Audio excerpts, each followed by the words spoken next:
करके बोलते जिसको राम नहीं बोलना लाइन में खड़ा नहीं हो, क्या करके बोलते जिसको राम नहीं बोलना लाइन में खड़ा नहीं हो, बाहर निकल जाए बेटे, किसी को भाग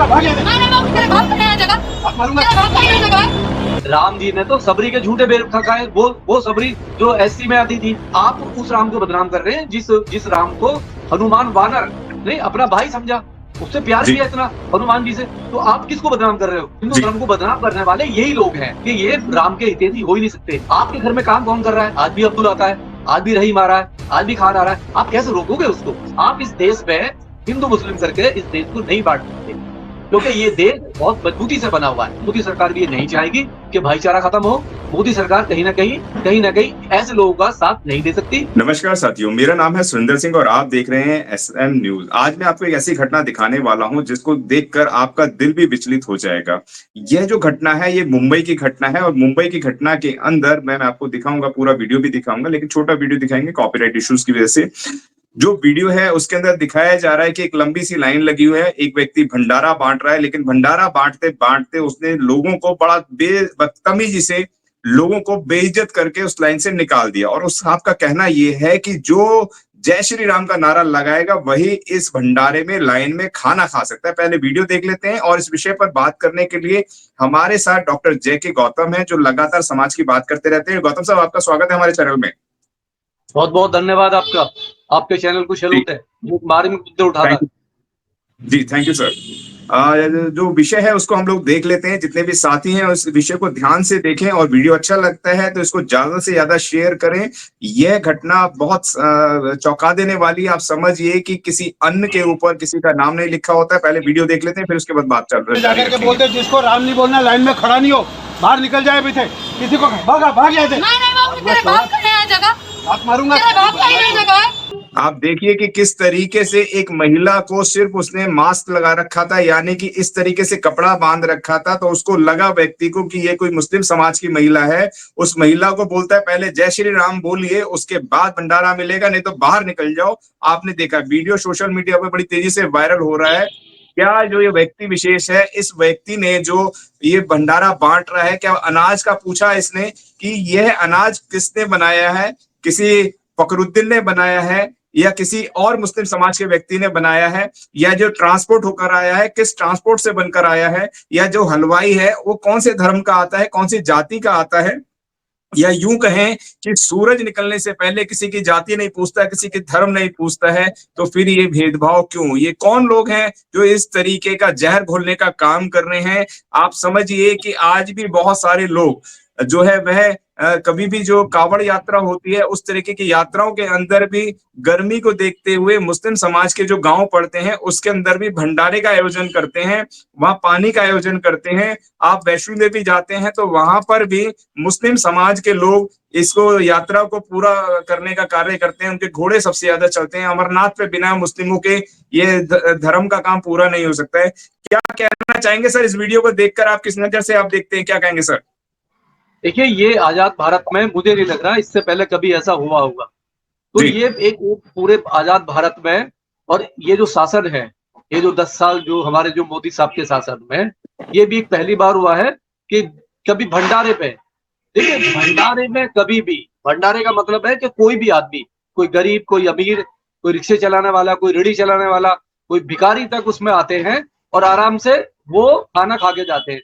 और जिस तरीके से ये दिखाया है, तो पहली बार है कि इतनी नफरत, देखिए खाने को लेकर भी इतनी नफरत है कि आप उसकी जाति पूछ रहे हैं।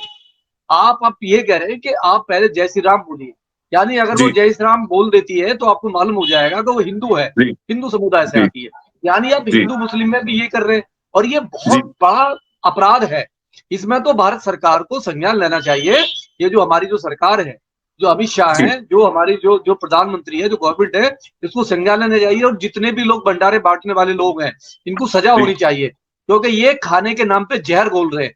जो जिस देश में बड़े शांति से, देखिए ये पहला भंडारा नहीं हो रहा है हमारे देश में, एवरीडे भंडारा होता है। जो सिख है, जो सिख समुदाय है, वो उनके गुरुद्वारों में रोज भंडारे होते हैं, डेली भंडारे होते हैं। और कम से कम 30% भारत वहां पर जाकर खाना खाता है। तो क्या वो किसी की जात पूछते हैं? क्या वो नारा लगवाते हैं? क्या वो कपड़े देख के खाना देते हैं? नहीं, वो केवल मानव देखते हैं। वो इंसान जी। देखते हैं, वो भूखा देखते हैं कि जो उनके उसमें आया वो भूखा है, उसे भूख लग रही है। और इस तरीके से जो इस आदमी ने, जो लेडीज है, लेडीज कह रही है कि मैं नारा नहीं बोलूंगी, तो डेफिनेट है, जी तो कहीं ना कहीं वो मतलब माइनॉरिटी समाज से है, किसी दूसरे समाज से आती है, बिल्कुल। तो ये तो गंभीर अपराध है और इस पर तो सजा होनी चाहिए। और ये कैसे भूल जाते हैं, अनाज कहाँ जी से आया, अनाज को लाने वाले कौन? देखिए जितने भी अनाज को बोने वाले लोग हैं, उसमें बहुत बड़ा तबका माइनॉरिटी का आता है। और बिल्कुल जो मंडियों में काम करते हैं, जो अनाज को ढोके लेके आते हैं, जो बिल्कुल। चक्की आटा लगी पड़ी है, जो बेकरी है जहां से आटा बनता है, कौन लोग हैं वो लोग? चावल है, ये सारी चीजें, सब्जी उगाने का काम ये तो मुस्लिम भी करता है। तो आप कहाँ पे कैसे बचे? और जो आपके जो धार्मिक स्थल हैं, जो जो भी हिंदुओं के धार्मिक स्थल हैं, चाहे आप अपना जो अमरनाथ यात्रा ले लीजिए, जी अमरनाथ यात्रा बगैर मुस्लिम के पूरा हो ही नहीं सकती। कि जितने बिल्कुल। भी वो पिट्ठू हैं, जो पीठ पर लेके जाते हैं, जो घोड़े चलते हैं वहां पे, जो खच्चर चलते हैं, वो सब वही काम करते हैं। और जो वैष्णो देवी की यात्रा है, वैष्णो देवी की यात्रा तो बगैर उनके पूरी हो नहीं सकती। जितने भी वहां पिट्ठू हैं, जो लेके जाते हैं, जो बीमार लोग होते हैं, जो बुजुर्ग, जो एजिड होते हैं, जो बच्चे होते हैं, उनको ले जाने का काम वही करते हैं, तो बगैर उनके यात्रा पूरी नहीं होती है। तो ये कौन लोग हैं जानबूझ के हिंदू धर्म को बदनाम कर रहे हैं? देखिए किसी भी धर्म में सारे लोग खराब नहीं होते हैं, हिंदू धर्म हो या मुस्लिम धर्म हो, उसमें कुछ मुट्ठी भर लोग होते हैं जो प्लान के तहत एक नफरत फैलाते हैं। तो ये जो हिंदू जी धर्म को जो बदनाम करने का ठेका ले लिया कुछ लोगों ने, कुछ कथित मतलब कथाकथित लोगों ने, इनको सजा होनी चाहिए। और हम भारत सरकार से अपील करते हैं, सनातन धर्म को आपको बचाना पड़ेगा, क्योंकि धर्म को बदनाम करने का जो ठेका कुछ मुट्ठी भर लोगों ने ले रखा है। जी और अगर आपने ये नहीं लिया तो ये बढ़ता चला जाएगा, और ये इतना बढ़ेगा कि लोग, अभी तो खाने की बात हो रही है, लोग पानी पीना बंद कर देंगे। लोग पानी पे जो बिल्कुल। प्याव लग रहे हैं ना हमारे देश में, जो पानी पिलाने में गर्व महसूस करते हैं, तो उसपे भी ऐसे लोग आ जाएंगे। तो हम अपील करते हैं भारत सरकार से कि भारत सरकार कम से कम धर्म को बचाए, सनातन धर्म को बचाए, और जो गंगा जमुना तहजीब है उसको बचाने की बात करें। नहीं, वो ये जी पाखंडी लोग, ये पाखंडी लोग है, ये धर्म के भी खिलाफ है, ये धर्म के जी हितैषी नहीं हो सकते। देखिए जो जो जी धर्म का हितैषी है, अभी अभी नवरात्रे गए हैं, जी कितना भंडारा बंटता है भारत में। उत्तर भारत में देखिए घर घर भंडारा बंटा है, लोगों ने बड़े प्यार से खाना खिलाया है, खाना खाया है, उसमें लोग बल्क में गए, किसी ने भी नाम नहीं पूछा, कोई नाम नहीं पूछता है, बिल्कुल जी भी। लेकिन ये लोग कहां से पैदा हो गए कि आप नाम नाम लेके आप कह रहे हो कि जय श्री राम बोलो? ये क्या तरीका हो गया जी भाई? ये क्या तरीका हुआ? तो मैं तो इसकी घोर निंदा करता हूं, और मैं भारत सरकार से अपील करता हूं, ऐसे जितने भी लोग हैं उन सब पर केस लगना चाहिए, एनएसए लगना चाहिए, क्योंकि उन्होंने देश में दंगा फैलाने का काम किया है। इससे ये भी एक आतंकवाद है, ये भी देश में भाईचारे को खत्म करना भी, ये भी एक आतंकवाद की श्रेणी में आता है। तो हम अपील जी करते हैं भारत सरकार से कि हिंदू धर्म की रक्षा आपको ऐसे भी करनी पड़ेगी। डॉक्टर साहब, मैं आपको बता दूं कि जिन प्रभु श्री राम की ये बात कर रहे हैं व्यक्ति विशेष महोदय, और जिसका ये उद्घोष करवाने लग रहे हैं, जो प्रभु श्री राम की बात कर रहे हैं कि पहले श्री राम बोलिए उसके बाद आपको भंडारा मिलेगा, उस राम ने कभी ऐसी कल्पना भी नहीं करी होगी। वो कहीं देखते होंगे तो कहते होंगे किस तरीके के लोग हो गए हैं, क्योंकि सबरी के नहीं, झूठे पेड़ खाए थे राम ने। और मैं आपको बता दूं, केवट के लिए भी उन्होंने काफी कार्य करा था, वह सबको गले लगा के चलते थे। हनुमान जो एक वानर हुआ करते थे, उनको भी उन्होंने गले लगाया था। तो वो सब धर्मी थे, सबको लेके साथ चलते थे। तो ये किस देखिए तरीके अगर का हम, एक भारत बनाने लग रहे हैं, किस तरीके से जय श्री बिल्कुल राम का अगर उद्घोष अगर करवाने लग अगर रहे हैं। हम हिंदू धर्म की बात करते हैं, राम की बात करते हैं, तो राम ने तो सबरी के झूठे बेर खाए। नहीं, जी राम जी ने तो सबरी के झूठे बेर खाए। वो सबरी जो एससी में आती थी, वो जी सबरी जो एक मतलब जंगल में रहती थी। आप उस राम को बदनाम कर रहे हैं जिस जिस राम को हनुमान वानर नहीं अपना भाई समझा, उससे प्यार जी किया इतना, हनुमान जी से। तो आप किसको बदनाम कर रहे हो? देखिए हिंदू धर्म को बदनाम करने वाले बाहर के नहीं है, हिंदू जी धर्म को बदनाम करने वाले यही लोग हैं। खुद हिंदू ही बदनाम कर रहा है, और हिंदू में भी ये जी हिंदू नहीं हो सकते। मैं गारंटी कर रहा हूं कि ये राम के हितैषी हो ही नहीं सकते, ना राम को जी मानने वाले। अगर राम को सच्चे मानने वाले लोग होते तो ये ऐसा नारा दे ही नहीं सकते, किसी से नहीं कह सकते कि आप भगवान उस मतलब जय श्री राम बोलिए और आप खाना लीजिए। ये तो सीख भी नहीं रहे। आपको सीखना है तो क्रिश्चियन से सीखिए, आप जाइए चर्चों में, नहीं आपका कोई नाम नहीं पूछेगा। आप जाइए बौद्ध के यहाँ पे, आपका कोई नाम नहीं पूछेगा। केवल मानव मानव की बात, आप जाइए गुरुद्वारा में, आपको कोई नाम नहीं पूछेगा। तो ये कहां से आ गए ये लोग, और ये क्यों इतना वायलेंस है, कहां से इनको ताकत मिल रही है? तो मैं फिर कह रहा हूं भारत सरकार को ये पूछना पड़ेगा। और जो सामाजिक संगठन है, जो अपने आप को सोल इंटेलेक्चुअल कहते हैं, सामाजिक संगठन चला रहे हैं, जितने भी हिंदू सामाजिक संगठन है, वो सामने आने चाहिए। अगर वो सामने नहीं आते तो कहीं ना कहीं हिंदू धर्म बदनाम होता है, और कहीं ना जी कहीं वो चुप्पी साधना, उनका चुप्पी साधना ऐसे लोगों को मजबूत ताकत मिलती है, ऐसे लोगों जी के लिए। क्योंकि देखिए, जी आपके घर में काम कौन कर रहा है? आज भी अब्दुल आता है, आज भी रहीम आ रहा है, आज भी खान आ रहा है। आप कैसे रोकोगे उसको?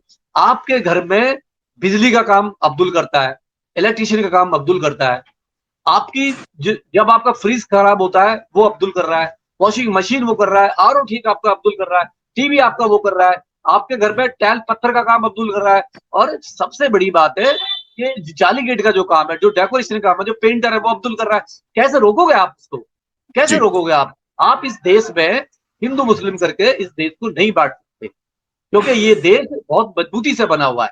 लोग आज भी संविधान में प्यार करते हैं, आज भी लोग संविधान से उतना प्यार करते हैं, लोकतंत्र में विश्वास है, भारत के तिरंगे में सबको विश्वास, सब प्यार करते हैं संविधान से, भारत जी के उस तिरंगे से। तो हम सरकार से अपील करते हैं कि सरकार को इसमें स्वयं संज्ञान लेना चाहिए, और सुप्रीम कोर्ट को भी, जो वहां का हाई कोर्ट है, लोअर कोर्ट है, सुप्रीम कोर्ट है, उसे संज्ञान लेना चाहिए। अगर वो संज्ञान नहीं लेता है तो ऐसे लोग कल को कहीं और भी जाएंगे और वहां भी यही काम करेंगे। इससे देश में नफरत पैदा होगी, इसमें जी भाईचारा खत्म होता है। और कोई भी सरकार, मैं कहता हूं मोदी सरकार भी ये नहीं चाहेगी कि भाईचारा खत्म हो। मोदी सरकार कहीं ना कहीं ऐसे लोगों का साथ नहीं दे सकती, इनको सजा देने में वो आगे रहेगी। जी आप सरकार की लगातार बात कर रहे हैं, लेकिन मैं आपको एक मंदिर का एक फोटो दिखा देता हूं। यूं कहते हैं कि मंदिर जो होते हैं वो सबके लिए होते हैं, लेकिन मंदिर के ऊपर लिखा है कि शूद्रों का मंदिर में प्रवेश मना है। और ये कई सोशल मीडिया पे वायरल हुआ है, लेकिन इसके बावजूद भी जो शूद्र हैं वो लगातार मंदिर में जाते रहते हैं। क्या उनको मंदिर जाना चाहिए या नहीं जाना चाहिए? क्योंकि बाबा साहब डॉक्टर बी.आर. अम्बेडकर ने अपनी 22 प्रतिज्ञा में कहा था कि मैं ब्रह्मा विष्णु महेश को नहीं मानूंगा। सरकारी जितने भी लिटरेचर हैं बाबा साहब के, उसके अंदर भी वो कोटेशन लगातार आता है। तो क्या कहना चाहेंगे जिनको हिंदू बनाया जाता है, जो भगवा के नाम पे उनको आगे बढ़ाया जाता है, और जब वोट का नाम होता है सिर्फ तभी उनको इस्तेमाल किया जाता है? क्या कहना चाहेंगे? सारी केमिस्ट्री क्या है उसके ऊपर हम आपसे चाहेंगे नहीं थोड़ी रोशनी सर, डालें। पहले तो ये है कि ये लोग जो बोर्ड जो लिखा हुआ है और जिनके लिए लिखा हुआ है, क्या वो अपने आप को शूद्र मानते हैं? पहला सवाल ये है कि क्या वो शूद्र अपने आप को मान रहा है? नहीं, वो अपने आप को सो कॉल्ड हार्डकोर हिंदू मान रहा है, वो जी शूद्र मानता ही नहीं है। अगर वो जी पढ़ा लिखा आदमी, देखिए बाबा साहब ने तो बहुत पहले आंदोलन किया था, नहीं मंदिर जी का। बाबा जी साहब को मंदिर में थोड़ी ना गए थे। मंदिर में जी बाबा साहब ने आंदोलन इसलिए किया कि वो कहते थे कि देश के संसाधनों पे हर जगह सबका अधिकार है। लेकिन जी वो बाबा साहब इसलिए नहीं गए थे पूजा करने के लिए, अधिकार के लिए गए थे। लेकिन जिस तरीके से आपने देखा होगा, आए दिन आप जब कांवड़ का मेला आता है, महीना जी आता है सावन का, तो बहुत सारे राजस्थान में, हरियाणा में, यूपी में बहुत जगह हुआ है कि उनका जल नहीं चढ़ाने देते। मालूम रहता है जी कि बिल्कुल वाल्मीकि है, ये जाटव है, तो ये उनको मालूम है, तो उनके साथ होता रहता है। लेकिन इनकी मोटी चमड़ी इतनी हैवी हो गई है इनकी, कि ये गालियां भी खाते हैं, पिटते भी हैं, और ये अपने महापुरुषों की बात ही नहीं मानते। ना तो ये जी बाबा साहब को पढ़ते, ना पेरियार को पढ़ा, ना ज्योतिबा फूले को पढ़ा, ना कबीर को पढ़ा, ना संत रविदास को पढ़ा। इन जी नालायकों ने पढ़ा ही नहीं है। ये गद्दार लोग हैं जो डॉक्टर बन गए, इंजीनियर बन गए। नहीं, आप बताइए, राष्ट्रपति से तो कोई बड़ा नहीं हो सकता ना। जी इस देश में जो राष्ट्रपति है उससे तो कोई बड़ा नहीं हो सकता ना, प्रधानमंत्री से जी बड़ा राष्ट्रपति है ना। जब हमारे गोविंद साहब तो एससी में आते थे ना, वो तो दलित थे ना, जब उनको पुष्कर में नहीं जाने दिया, ये तो ऑन रिकॉर्ड है, ये मैं नहीं कह रहा, ऑन रिकॉर्ड है, पूरी दुनिया जी ने देखा। तो जब उनको पुष्कर में बाहर बिठा दिया गया, सीढ़ियों पे बिठा दिया गया पंडितों ने, जी उन्होंने कहा नहीं, आप अंदर नहीं जा सकते, यू आर शूद्र, आप शूद्र हैं, आप तो दलित हैं। और उसके 7 दिन बाद राहुल गांधी जाते हैं, नहीं, और जी वो राहुल गांधी उसी मंदिर में अंदर जाके पूजा पाठ करते हैं। तो दिखाया ना, जब जब राष्ट्रपति को रोक सकते हैं तो इनकी क्या औकात है, इनकी क्या औकात है। अरे वो तो जी राष्ट्रपति को नहीं जाने देते, राष्ट्रपति को नहीं जाने देते। तो ये तो सर चलता रहेगा। ये जाने वाले ये नालायक लोग हैं, ये बाबा साहब को नहीं पढ़ते, ये पेरियार को नहीं पढ़ते, ये कबीर को नहीं पढ़ते, और ये बात नहीं मानते। हमारे बाबा साहब ने हमें धम्म दे के गए, हमारे बाबा साहब ने हमें धम्म दिया है, धम्म का रास्ता दिया है, ठीक है, बुद्ध दिया है। ये जब बाबा साहब को नहीं मानते, ये उन लोगों के लिए है। ये शूद्र वो लोग हैं, ये शूद्र वो लोग हैं जो बाबा साहब को नहीं मानते, बाबा साहब को नहीं जानते और नहीं पढ़ते। ये उनके जी साथ होता रहेगा, और ये पिटते ही रहेंगे, ये पिटते ही जी रहेंगे। इनको ना तो आप रोकोगे ना मैं रोकूंगा, ये पिटने के जी बाद भी बिल्कुल वहीं जाएंगे। ये पिटने के बाद भी वहीं जाएंगे। देखिए बाबा साहब ने कब कहा दिवाली लेकिन मनानी पिटने के चाहिए? बाद तो वो ये कहते हैं कि समाज के लोगों के पास आते हैं और कहते हैं हमें ऐसा पीटा गया है, हमें मंदिर में घुसने नहीं दिया गया है, हमारे ऐसा कर दिया। तो क्या समाज करना के चाहिए ऐसे लोगों के समाज साथ? के लोगों ने ठेका ले लिया, समाज के लोगों ने जी ठेका ले लिया, आपने मैंने ठेका ले लिया इनको बचाने का क्या? नहीं। जी मैं लड़ाई लड़ूंगा बुद्धिज्म की? नहीं। मैं इनकी लड़ाई लड़ूंगा क्या? जो जो जी बाबा साहब की बात नहीं मानता, जो समाज की बात नहीं मानता। आज आज जो दिवाली का दिन है, बाबा साहब ने कब कहा जी दिवाली मनाइए? नहीं। जी बिल्कुल। बाबा साहब ने कब कहा? धम्म के बाद में, जब धम्म दीक्षा बाबा साहब ने दी, तो कब कहा बाबा साहब ने दिवाली मनाइए या दीपोदान जी आ रहा है? जब 1956 में 14 अक्टूबर 1956 को बाबा साहब ने धम्म की दीक्षा ली, बाबा साहब ने बौद्ध बने, उनके साथ में 5 लाख लोग थे और जी 20 दिन बाद ही कार्तिक पूर्णिमा थी। अगर बाबा साहब चाहते तो अनाउंसमेंट करते थे कि 20 दिन बाद ही दिवाली आ रही है, भाई दीपोदान मनाना है, सम्राट अशोक के मतलब टाइम से बनता आ रहा है। तो बाबा जी साहब ने तो नहीं कहा ना, क्योंकि ये था ही नहीं कॉन्सेप्ट। बुद्ध धर्म में कहीं भी ये प्रमाण नहीं है कि दीपदान उत्सव बौद्धों का त्योहार है, बौद्धों का फेस्टिवल है, बिल्कुल भी दिवाली। अब जी लोगों ने, कुछ शोकौल लोगों ने अपनी दुकान चलाने के लिए, कुछ मक्कार लोगों ने, नालायक लोगों ने, कुछ ऐसे ऐसे बदतमीज लोगों ने, दलाल लोगों ने, जो दल्ले भरे पड़े, जो इन्होंने चोला ओढ़ लिया बुद्धिज्म का, बौद्ध बन गए बहुत सारे इंडिया में, दिल्ली में बन गए, बाहर बन गए, उन्होंने इसको दीपोदान को स्टार्ट कर दिया अपनी जी दुकान चलाने के लिए, अकेले अपनी दुकान चला, अपनी दलाली चलाने के लिए, अपना जी नाम चलाने के लिए। वो बाबा साहब से भी बड़े हो गए। ऐसे नालायक लोग, ऐसे बदतमीज लोग, ऐसे पाखंडी लोग, बहुत बड़े। जी देखिए वो ज्यादा बड़ा पाखंड है, ये चोला ओढ़ के बात करता है।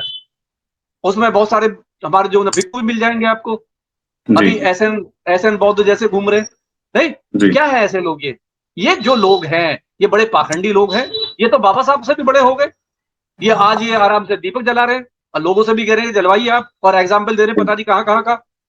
जी पढ़ा नहीं ना इन्होंने। तो जो बिल्कुल। लोग, ये बहुत पाखंडी लोग हैं, इनके साथ में ऐसा ही होगा। और ये वही लोग हैं, कल को ये भी जी पिटेंगे, कल को ये जब जाएंगे ना, ये भी पिटेंगे, जी ये वाले दीपोदान वाले। तो मेरा कहने का मतलब यह है कि जो लोग मंदिर में जा रहे हैं, उनका अपने उस पर जा रहे हैं, अपने रिस्क पर जाना है उनको, नहीं, जी उनको तो बचाने नहीं आएगा। ठीक है, जी बिल्कुल। उनको तो बचाने नहीं आएगा, और ना ही बचाना भी नहीं चाहिए। मेरा मानना है जी कि उनको बचाना जी भी नहीं बिल्कुल। चाहिए। जी जी जितने भी साथी देख रहे हैं हमारे, उन्होंने देखा कि किस तरीके से एक महिला को बाहर निकाल दिया जाता है लाइन के अंदर। लेकिन आपने देखा होगा जो गुरुद्वारे के अंदर लोग होते हैं, उन्होंने हमने कभी भी ऐसा नहीं करा, कभी धर्म का बंटवारा नहीं करा। और गुरुद्वारों में नहीं, ऐसे तमाम जगहों पर होता है कि वह भंडारा करते हैं। तो कहते हैं, किसी ने कहा भी है कि जब आप दान देते हैं तो दान के अंदर उसकी शक्ल नहीं देखनी चाहिए ताकि गुरूर ना हो जाए। लेकिन यहाँ गुरूर नहीं, यहाँ तो सर चढ़कर बोल रहा है नशा, और वो भी धर्म का ऐसा नशा जो हिंदू मुस्लिम की बात कर रहा है। वो भूखे की भूख नहीं देख रहा है, वह सिर्फ एक नाम लेना चाहता है। वह नहीं चाहता कि वो लोग रोज खाना खाएं, मतलब किसका पेट भरना चाहते हैं। इस वीडियो पे आपकी क्या राय है, वह हमारे साथ साझा जरूर करें। क्या इस तरीके का धर्म परिवर्तन होना चाहिए लोगों के बीच, या आप किसी को खाना खिलाते हैं या भोजन दान करते हैं तो क्या उससे पहले जाति पूछनी चाहिए, उससे पहले धर्म पूछना चाहिए? अगर कोई मासूम बच्चा आता और जय श्री राम का नारा उसे बोलना भी नहीं आता तो वो क्या कहता, क्या उसे वो भंडारा खिलाता, या भंडारा देना चाहिए, नहीं देना चाहिए? तमाम विषयों पर आपकी क्या राय है, वह हमारे कमेंट बॉक्स में अवश्य भेजें। और मैं धन्यवाद करूंगा डॉक्टर साहब आपका, जो आपने इस अहम मुद्दे पर हमारे साथ बात करी। धन्यवाद सर। बहुत बहुत धन्यवाद आपके सर। अगर आपने अभी तक हमारा चैनल सब्सक्राइब नहीं किया है तो सब्सक्राइब करें और घंटी का बटन बिल्कुल भी दबाना ना भूलें, ताकि सभी लेटेस्ट खबरें पहुंच सकें आप पे सबसे पहले।